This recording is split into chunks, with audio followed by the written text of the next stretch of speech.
Ever feel like throwing your clubs in the lake? There's stories, a legend of players who supposedly have done that.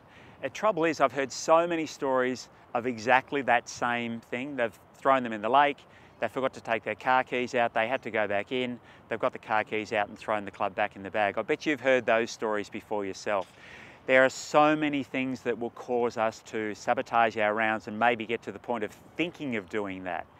Today we're going to look at ways in practice, but also on the golf course, that you can avoid that self-sabotage. My name's Peter Knight. I've created this channel, Peter Knight Golf, to help you play the best golf you possibly can. And if you subscribe to the channel and also hit the grey bell notification icon, then you'll be updated with each video that I send out, which is weekly. And I'll look forward to helping you play the best golf you possibly can. Pretty easy to agree that we are our own worst enemy. No more so than on the golf course. There's some things that we can do to stop ourselves sabotaging what could otherwise be an average round, if not a good round. You know, we're human. We have those days when it seems like nothing can go right.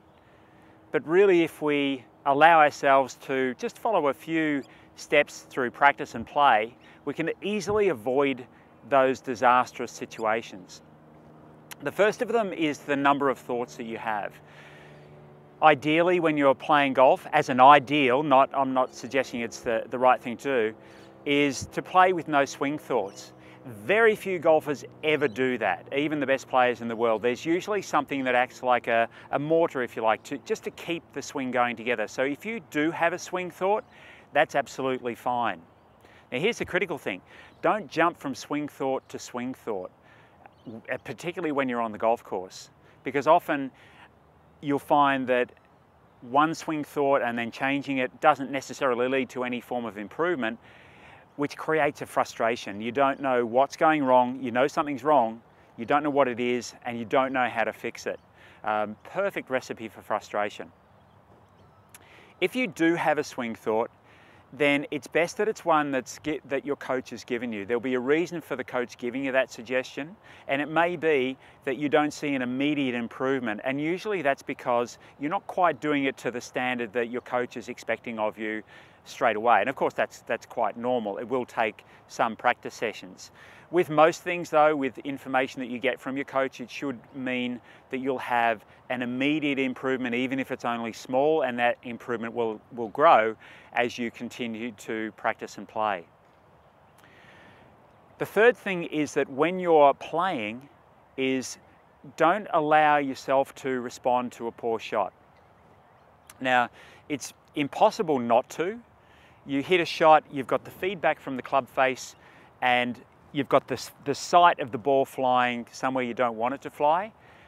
There will definitely be an initial feeling of anger, frustration, or whatever, displeasure with the shot, but quickly allow that to pass. And so things that you can do are to avoid labeling the shot, or worse, labeling yourself as you know, some particularly sort of negative golfer or poor golfer or something like that.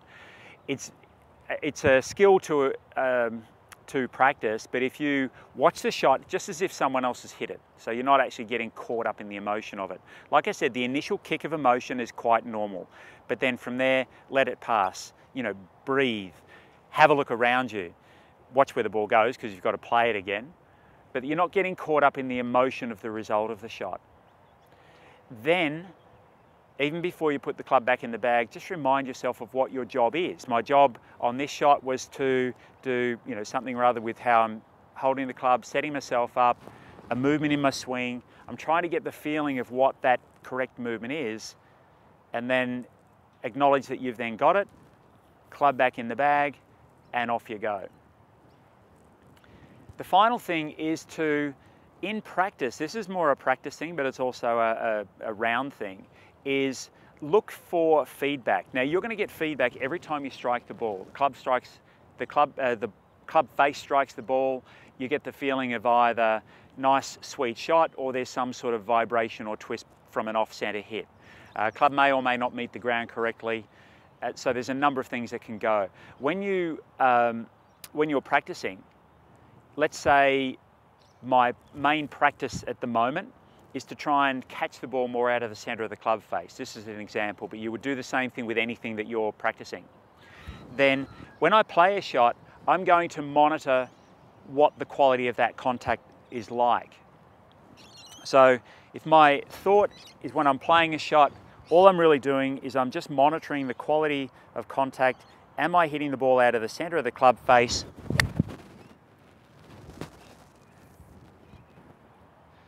And I'll give myself a 4 out of 5.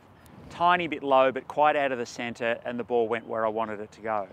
So I'm not labeling it as either that was a fantastic shot or that was a really terrible shot. It was a 4 out of 5. And then I'll hit another one, and then I'll give it a number. So it's almost dispassionately giving it a number rather than sort of labeling it as either, you know, good or bad, or you know, words to that effect. Then over time, if you record how your practice went, so on average, I hit 10 shots in a row when my focus was purely on the quality of the contact. What was my average for those shots? It's very subjective, but it allows you to have your attention trained to a certain thing. If I want to change my thinking or my point of practice, then I'll monitor that as well, but I'll keep it separate. Then over time, let's say my next 5 practice sessions, I'm going to hit shots focusing mainly on centered contact, and then I'm noticing over time, does that centeredness of contact improve? Now, quite often it does, simply because your attention's on it.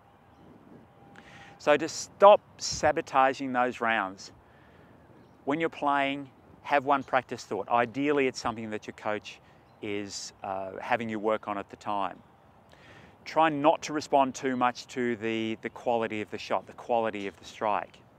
And if you can, try and be as dispassionate about it as you can. We're human, we'll respond, but let's get over it as quickly as possible. And the third thing in practice, keep your practice targeted so you're actually getting feedback. And even in the round, you might have a scorecard, you're marking down, you know, how many shots you have on each hole, but maybe have a column for centeredness of contact if that's what you're focusing on. So you've got this sort of meta focus during your round, and quite often that's enough just to distract you from the response of, you know, score, or distract you from the response of poor shots because you're focused on centeredness of contact. So there's a few things there. Put them into play for you and watch your scores become much more consistent.